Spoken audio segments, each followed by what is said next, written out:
Habaan mo. Huwag ka umiri ng walang hilab ha. Sabi ko sa'yo, mamaga yung perta mo. 3 years yung ano niya eh. Cup. Liit lang tiyan mo. Kaya mo yan, bebe. Di rin siya nakakaramdam ng hilab na ano eh. Masakit.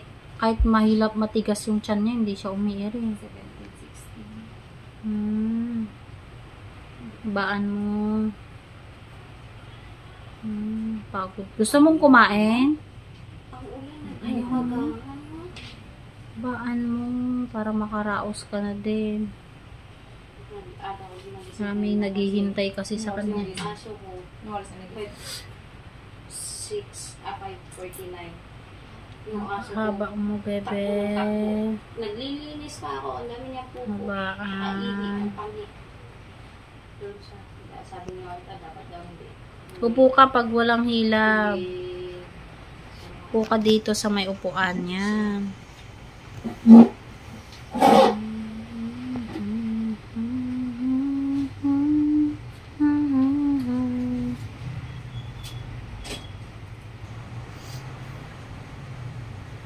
Baan.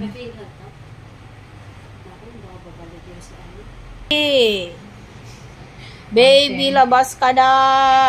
From 10 p.m. 8 na. 8:13 na. Baka mag 12 hours ka. Nako, parang wala lang sa kanya yung ano, sakit. Habaan mo na, baby loves. Baby loves. Baka puyatan talaga tayo pag pumunta ko ng alas 10 dito, no? Baby ko, si kulot.